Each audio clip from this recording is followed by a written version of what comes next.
acho que fica muito para o Ianu, né, que é como o território do Xingu tem se organizado para evitar a chegada, né, da Covid-19 lá no território.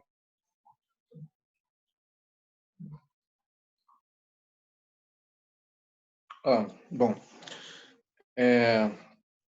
primeiro eu quero voltar de novo em relação à importância dos órgãos atuantes no Xingu estarem tomando ações na medida do possível conjunto, porque essas ações de prevenção eles devem estar sincronizados, né?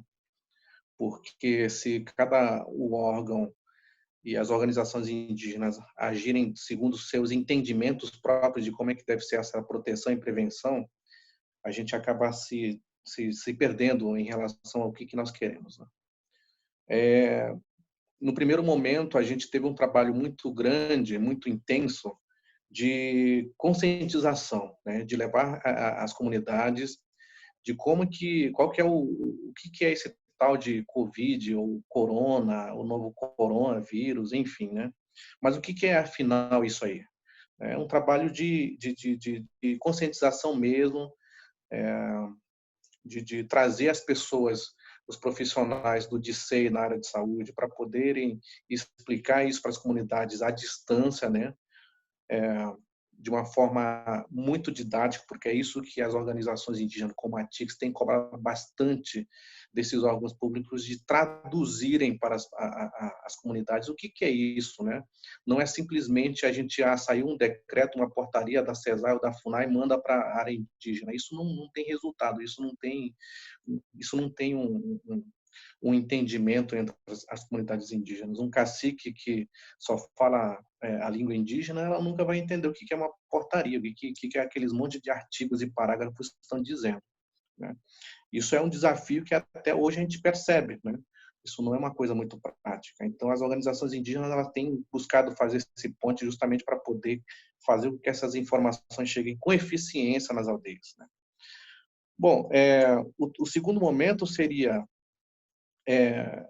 como é que, uma vez essas informações chegando lá e as comunidades tendo ciência do risco e o perigo que está rondando as terras indígenas, como é que elas têm que fazer, né?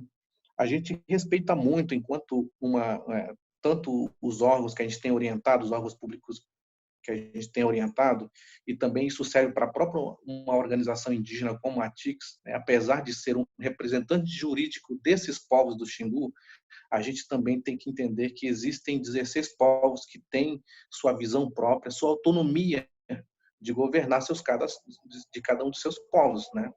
Então a gente respeita isso. O que a gente se esforçou bastante foi levar essa informação de que é essa doença que tá se espalhando Brasil afora, e a partir disso despertar que eles tomem suas iniciativas próprias, né? E uma das iniciativas que apareceram e quando vem é assim, né? Os povos indígenas, algumas comunidades indígenas, assim, acho que justamente por causa dessa barreira de língua, demora para entender alguma coisa que a gente está querendo dizer, mas quando entende também é muito radical.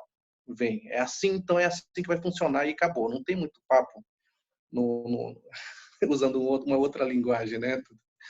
Então, uma das primeiras medidas que apareceram em algumas comunidades nós temos entrada, vamos bloquear a estrada.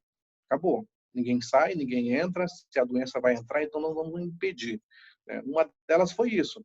Isso foi das várias medidas que foram tomadas por algumas comunidades aqui no Xingu, foi exatamente isso, né? Foi uma iniciativa que partiu das comunidades dizendo assim: nós vamos bloquear as estradas.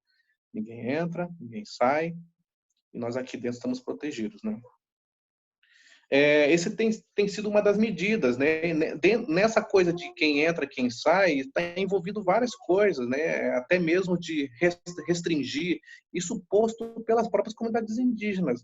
Vocês percebem que quando uma comunidade indígena fala assim, eu quero que um profissional de saúde seja realmente monitorado de que essa pessoa não está infectada antes de entrar para a aldeia, ele já tá se adiantando ao que essas medidas do governo já estão dizendo, né? Ou seja, já entenderam por parte deles qual que é o risco. Então, essas medidas, elas partem disso, né? Desde a entrada dos próprios profissionais de indígenas, dos próprios profissionais da saúde, aliás, da FUNAI, e também dos próprios colaboradores de uma organização indígena, como a própria TICS, né? As entradas de pesquisadores, antropólogos, linguistas também. Ela é uma das medidas que o pessoal suspendeu temporariamente por conta disso, né? E algumas comunidades indígenas, elas trabalham com atividades turísticas que também foram suspendidas também. Fora isso, dentro do que coube a nós, da Associação Terra Xingu, nós também suspendemos todas as nossas atividades de aglomeração dentro da terra indígena e também de participação das nossas lideranças para fora do território indígena Xingu, seja para participar de eventos, reuniões, seminários, enfim, né? E a gente, nesse isolamento, a gente está voltando ao Xingu como era, vamos dizer assim, um Xingu há 20 ou 30 anos atrás, né? Porque com essa história de internet em algumas aldeias, os equipamentos de rádio amador estão sendo muito mais usados do que nunca nesse momento como agora, né? Bom, essas seriam as medidas de estratégia, né? Como é que temos feito para poder fazer ao máximo possível que